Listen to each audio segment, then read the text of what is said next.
அஞ்சிலே ஒன்று பெற்றான் அஞ்சிலே ஒன்றைத் தாவி அஞ்சிலே ஒன்றாக ஆரியர்க்காக ஏகி அஞ்சிலே ஒன்று பெற்ற அணங்கை கண்ட அயலார் ஊரில் அஞ்சிலே ஒன்று வைத்தான் அவனம்மை அழைத்து காப்பான். ஓம் அனுமந்தாய வித்மகே வாயு புத்திராய தீமகே தந்துனோ மாருதி பிரச்சோத்யாத். ஹரிநாராயண துரித நிவாரண பரமானந்த சதாசிவ சங்கர யோகி ராம் சுரத்குமார் யோகி ராம் சுரத்குமார் யோகி ராம் சுரத்குமார் ஜெயகுருராயா. ஓம் சுதர்சனாய வித்மகே மா ஜ்வாலாய தீமகே தன்ன சக்கர பிரச்சோத்யாத். உலகெங்கில் நேயர்களுக்கு டாக்டர் சைதை ராஜாவின் அன்பான வணக்கங்கள். நாம் இப்பொழுது இந்த எபிசோடில் ஜூன் மாத ராசி பலன்களை வாக்கிய பஞ்சாங்க அடிப்படையில் சொல்ல இருக்கிறோம். இந்த ஜூன் மாதம் 6ஆம் தேதி அமாவாசை திதி வருகிறது. ஜூன் 21 பௌர்ணமி திதி வருகிறது. கிரகங்கள், ஜூன் மாத கிரகங்கள் ஒவ்வொரு ராசிக்கும் எப்பேற்பட்ட பலன்களை வழங்கப் போகிறது என்பதை பார்க்கலாம் வாங்க.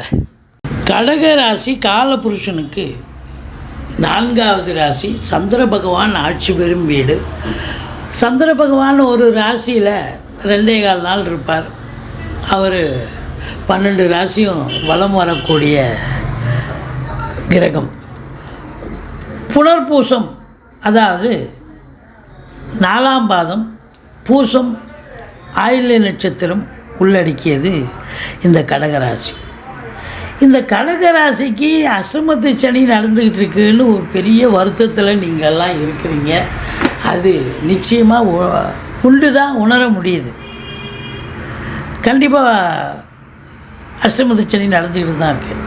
அது ஒரு சனி பகவான் அவருடைய வேலையை அவர் செய்வார். ஆனாலும் உங்களுக்கு 9ஆம் இடத்து அதிபதி என்று சொல்லக்கூடிய பாக்கியாதிபதி 11ஆம் இடத்துக்கு வருவது, 11ஆம் இடத்துக்கு எந்த ஒரு கெட்ட கிரகம் வந்தாலும் நல்ல பலனையே வாரி வழங்கும்னு ஜோதிட கிரந்தம் சொல்கிறது. அப்போது ஒரு பாக்கியாதிபதி இப்போ 11ஆம் இடம் அமர்ந்திருக்கிறான்னு சொன்னால் இந்த கடகராசி அன்பர்களுக்கெல்லாம் ஒரு பொற்காலம். பயப்படாதீங்க. அஷ்டமத்து சனி அவருடைய வேலையை அவர் செய்வார்.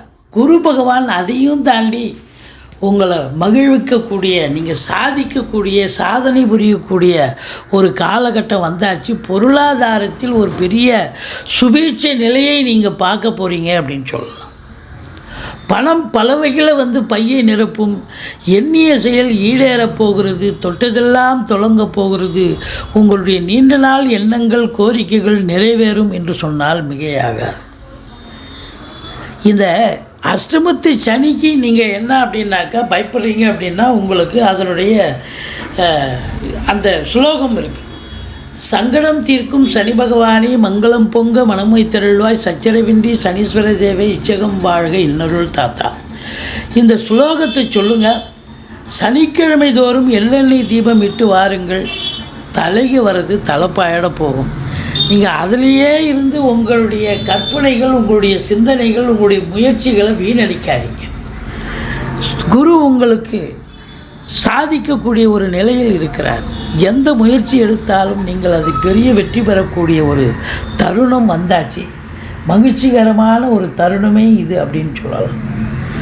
ஆதலால் இந்த காலம் உங்களுக்கு அற்புதமான ஒரு காலம். எப்போ குரு 11க்கு வந்துட்டாரோ இனி கடகராசி அன்பர்களுக்கு ஒரு மகிழ்ச்சிகரமான காலம் என்று சொன்னால் மிகையாகாது. அதையும் தாண்டி குரு பார்வை கோடி நன்மை என்று சொல்லலாம். குரு பாருங்கள், 3ஆம் இடம், 5ஆம் இடம், 7ஆம் இடத்தை குரு பார்க்க போகுது. அற்புதமான இடங்கள். இப்போது கடகத்துக்கு 2ஆம் இடத்தை சனி பார்க்குறார். 2ஆம் இடத்தை சனி பார்க்குறார் அப்படின்னா என்ன நடக்கும்? குடும்பத்தில் சண்டை, சச்சரவு, பிரச்சனைகள். ஏற்கனவே அஷ்டமத்து சனி ஒரு பக்கம் குடும்பத்தை பிரிக்கும். குடும்பத்தில் சண்டை சச்சரவு வரும். எங்கே போனாலும் சண்டை, எங்கே போனாலும் பிரச்சனை இருக்கும். வேலை பார்க்குற இடத்துல, தொழில் பண்ண இடத்துல, எல்லா இடத்துலையும் இருக்கும். ஆனால் குடும்பத்துலேயும் சண்டை வரும் அப்படின்னு சனி பகவான் பார்வை சொல்லுகிறது. அப்போது கணவன் மனைவிக்கு மட்டும் சண்டை இல்லைங்க. குடும்ப உறுப்பினர்கள், வீட்டிற்கு வரக்கூடிய விருந்தாளிகள், நட்பு வட்டாரங்களால் கூட சண்டை சச்சரவு, பிரச்சனைகள், பிரிவினைகள் வரும். பணவரவு அதிகரிக்கும். நம்ம முதல்ல சொல்லிட்டோம். பெரிய கிஃப்டட் டைம்னு இது. ஆனாலும் சனி பகவான் பார்க்குறதால இந்த கொடுக்கல் வாங்கல் வச்சுக்காதீங்க. ஒரு சொல் வெல்லும் ஒரு சொல் கொல்லும்னு பெரியவங்க சொல்லியிருக்காங்க. அப்போது வாக்குஸ்தானத்தை சனி பார்ப்பதால் சில வாக்கு விஷயங்களில் கவனம் தேவை, எச்சரிக்கையாக பேச வேண்டும்.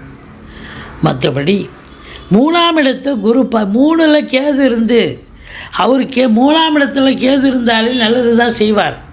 இன்னும் இளைய சகோதரத்துக்கும் உங்களுக்கும் கருத்து வேறுபாடு வந்திருக்கும். இப்போது அதே கேது 3ல் இருக்கார், ஆனால் குரு பார்த்துட்ருக்கார். அப்போது 3ஆம் இடம் அப்படின்னும்போது ராகு கேதுக்களுக்கு ஒரு அற்புதமான இடம். உங்களுடைய தொழில் ரீதியாக உத்தியோக ரீதியாக நீங்கள் எடுக்கும் எந்த முயற்சியாக இருந்தாலும் அது பெரிய வெற்றியை தேடித்தரக்கூடிய ஒரு அம்சம் இந்த குரு பார்வை கொடுக்கிறது, கேதுவும் கொடுக்கும். இளைய சகோதர சகோதரிகள் உங்களுக்கு ஆதரவாக இருப்பார்கள். பிபிஓ, சாஃப்ட்வேர், ஹார்ட்வேர், தபால் தந்தி, லாக்கா, கொரியர் சர்வீஸ், விளையாட்டு வீரர்கள், வீராங்கனைகள், நடனக் கலைஞர்கள், ஸ்டண்ட்டு கலைஞர்கள், பின்னணி பாடகர்கள், இசை அமைப்பாளர்கள், இசை வல்லுநர்கள், சினிமா மற்றும் தொலைக்காட்சி பிரிவில் பணியாற்றக்கூடிய நடிகர் நடிகைகள், டெக்னீஷியன்கள், எடிட்டர்கள், கேமராமேன்கள், புகைப்பட கலைஞர்கள் அத்துணை பேர்களுக்கும் வாய்ப்புகள் வந்து கதவை தட்டப்போகிறது.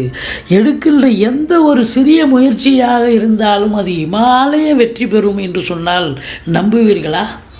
கடகராசி அன்பர்களே, நம்புங்கள். எந்த ஒரு சின்ன முயற்சியும் பெரிய வெற்றியை தேடித்தரப்போகிறது.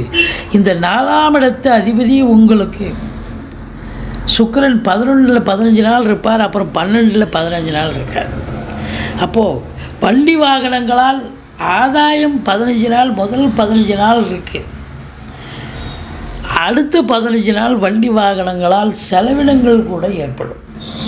மற்றபடி அசையா சொத்துக்கள் மூலம் வருமானமும் இருக்குது, செலவினங்களும் இருக்குது. பிள்ளைகளுடைய கல்வி மேம்பாடு அடையக்கூடிய காலகட்டம். இதில் எல்லாத்தை விட ஒரு முத்தாய்ப்பான ஒரு விஷயம் என்னென்னா, 5ஆம் இடத்தை சனி பார்த்து கொண்டிருந்தார், இப்பவும் பார்த்துட்ருக்கார். ஆனால் குரு பார்வை கோடி நன்மை, குரு பார்க்குறார். அப்போ 5ஆம் இடம் அப்படின்னா பிள்ளைகளுக்கும் உங்களுக்கும் இடர்பாடுகள், சண்டை சச்சரவு இருந்தது. பிள்ளைகளுக்கு அவங்க படிக்கிற இடத்துல ஏதாவது ஒரு பிரச்சனை இருந்துச்சு, பூர்வீகத்தில் தொல்லைகள் இருந்தது, பூர்வீகம் தொடர்பான விஷயங்களில் டிஸ்பியூட் ஏதாவது 1 2 வந்தது. இப்போ அதெல்லாம் மாறி சகஜ நிலைக்கு மாறக்கூடிய ஒரு நிலை, அதுவும் சந்தோஷமாக இருக்கக்கூடிய ஒரு நிலை. சீட்டாட்டம், race, lottery, speculation, share market போன்ற இனங்களில் ஈடுபாடு உடையவர்களுக்கு அற்புதமான காலகட்டம். குழந்தை பேர் இல்லாதவர்களுக்கு, நீண்ட நாளாக குழந்தை பேர் இல்லை அப்படின்னு இருப்பாங்க, அவங்க மருத்துவ உதவியோடு ட்ரீட்மெண்ட் எடுத்துகிட்டு இருக்கேன் அப்படின்னு சொல்லுவாங்க. அவங்களுக்கெல்லாம் இப்போது குழந்தை பாக்கியத்திற்கான ஒரு காலகட்டம். பூர்வீக சொத்து இது நாள் வரைக்கும் பிரிச்சிக்காமல் ஏதோ போலீஸ் ஸ்டேஷன், கோர்ட்டு, வம்பு வழக்குன்னு கூட இருந்திருக்கும். ஏன்னா சனி 5ஆம் இடத்தை பார்த்தார். அதனால் உங்களுக்கு இப்போ அதெல்லாம் ஓரளவுக்கு உங்கள் கைக்கு பூர்வீக சொத்து கிடைக்கக்கூடிய ஒரு காலம் வந்தாச்சு. குலதெய்வத்தினுடைய பிளெஸ்ஸிங் 100% உண்டு என்று சொன்னால் மிகையாகாது. இதையும் தாண்டி இன்னொரு முத்தாய்ப்பான ஒரு விஷயம், இந்த கடகராசி அன்பர்களுக்கு இந்த கணவன் மனைவி கருத்து வேறுபாடுங்கிறது ரொம்ப நாளாக அதாவது 7ல் சனி, இப்போ 8ல் சனி, இந்த கடந்த ஒரு 3 வருஷமாகவே பிரச்சனையாக தான் இருந்துகிட்ருக்கு. ஆனால் இப்போ 7ஆம் இடத்தை குரு பார்க்கிறார். கணவன் மனைவிக்குள்ளே ஒருத்தருக்கு பிரிந்த கணவன் மனைவி ஒன்று சேரக்கூடிய காலகட்டம். ஒருத்தருக்கு ஈகோவை விட்டு கொடுத்து அனுசரணையாக அன்னோன்யமாக இருக்கக்கூடிய காலம் வந்தாச்சு அப்படின்னு சொல்லலாம். மற்றபடி உங்களுக்கு 7ஆம் இடத்துக்கு 2ஆம் இடம் 8ஆம் இடமாக வருவதால், அவருடைய வீடாகவே இருப்பதால் வாழ்க்கை துணை அல்லது மனைவிக்கு யோக பாக்கியங்கள் கிடைக்கும். எப்படி? வாழ்க்கை துணை அல்லது மனைவி தான், அதாவது கணவனாக இருந்தால் மனைவி, மனைவியாக இருந்தால் கணவன். பொண்ணு வேலை பார்க்குற இடத்துல ப்ரமோஷன், இன்க்ரிமெண்ட் கிடைக்கும். இல்லை அவங்க பிறந்த வீட்டிலேருந்து லிக்விட் கேஷோ ஜுவல்ஸோ கொண்டு வரக்கூடிய நிலை. இப்படி அற்புதமான காலகட்டம். மற்றபடி திடீர் அதிர்ஷ்ட வாய்ப்புகள் கூட ஒரு சிலருக்கு தேடி வரலாம். இந்த 9ஆம் இடத்துல ராகு இருக்கிறார். வெளியூர் பயணம், வெளிநாட்டு பயணம் அனுகூலத்தை தரும். சில நேரத்தில் அது காரகோ பாவனாஸ்தியாக கூட ஆகிடும். தந்தைக்கும் உங்களுக்கும் கருத்து வேறுபாடு வரும்.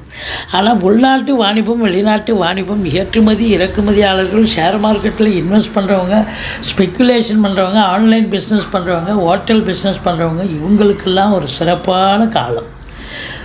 ரொம்ப நல்லா இருக்கும். அதுலேயும் எலக்ட்ரானிக்கல் கூட்ஸ், இந்த ட்ரேடிங் கம்பெனி வச்சுருக்கிறவங்க, இவங்களுக்கெல்லாம் ரொம்ப சிறப்பான ஒரு காலகட்டம் என்று சொல்லலாம். 10ஆம் இடத்துல செவ்வாய் இருக்கிறார். அதாவது இந்த செவ்வாய் இது நாள் வரைக்கும் உங்களுக்கு ராகுவின் பிடியில் இருந்தார். இப்போ 10ஆம் இடத்துக்கே வந்துட்டார். 10க்குடையவன் 10ல் இருந்தால் அதை விட ஒரு சிறப்பு என்னங்க இருக்குது? காவல்துறை, தீயணைப்புத்துறை, மருத்துவத்துறை, இராணுவத்துறை, IAS, IPS, IFS அதற்கு நிகரான பணியில் இருக்கும் அன்பர்கள், கடைநிலை ஊழியர்கள், இன்னும் பிற அரசு ஊழியர்கள், தனியார் துறையில் பணியாற்றுபவர்கள், ஃப்ளாட் ப்ரமோட்டர்ஸ், பில்டர்ஸ், கட்டிடக் கலைஞர்கள், இடம் வாங்கி விற்கக்கூடிய அன்பர்கள், செங்கல், மணல், ஜல்லி, ஹார்ட்வேர்ஸ் போன்ற பிரிவில் பணியாற்றக்கூடியவர்கள், அத்துணை பேர்களுக்கும் விவசாயம் சார்ந்த பிரிவில் பணிபுரிபவர்கள், அக்ரிகல்ச்சர் டிபார்ட்மெண்ட், இது எல்லாருக்கும் உங்களுக்கு அற்புதமான காலகட்டம். உங்களுக்கு 11ல் சூரியன், அரசாங்கத்தால் அனுகூலம், தந்தையால் அனுகூலம், அற்புதம். அடுத்த 15 நாள் பார்த்திங்கன்னா சூரியன் 12க்கு வந்துடுறார். அப்போ தந்தையால் செலவினங்கள் ஏற்படக்கூடிய ஒரு வாரமாகவும், பெண்களால் கூட செலவினங்கள் ஏற்படக்கூடிய ஒரு கடைசி 2 வாரம் பெண்களால் செலவினங்கள் ஏற்படும், தந்தையால் செலவினங்கள் ஏற்படக்கூடிய ஒரு அமைப்பு இருக்குங்க. இருந்த போதிலும் புதன் ஆட்சி பீடத்தில் இருப்பதால் அவர் 3க்கும் 12க்கும் உடையவராக இருக்கிறதால பத்திரிகை துறையில் பணியாற்றுபவர்களுக்கு ஒரு பொக்கிஷம் நிறைந்த ஒரு காலகட்டம். உங்களை பொறுத்தவரையிலையும் பார்த்திங்கன்னா இந்த ராசி அன்பர்களுக்கு, கடகராசி அன்பர்களுக்கு அப்படின்னு பார்த்திங்கன்னா 26, 27, 28 சந்திராஷ்டம நாட்கள் வர இருப்பதால் எச்சரிக்கையோடு இருங்க. சந்திராஷ்டமம் சொல்லிக்கிங்க. மற்றபடி சொந்த வண்டி வாகனங்களில் பயன்படுத்தாதீர்கள். இரவு பிரயாணத்தை தவிர்த்து கொள்ளுங்கள். மற்றபடி குறை ஒன்றும் இல்லை. கடகராசி அன்பர்களுக்கு சனி, அஷ்டமத்து சனி இருக்குன்னு பயந்துட்டு இருக்காதீங்க. 11ல் குரு, யோகமான ஒரு நிலை. பொருளாதாரத்தில் சுபீட்சத்தை பார்க்க போகிறீர்கள். எண்ணிய செயல் ஈடேறப் போகிறது. நீங்கள் வணங்க வேண்டிய தெய்வம் துர்க்கையை வழிபாடு செய்யுங்கள். முருகப்பெருமானை வணங்குங்கள்.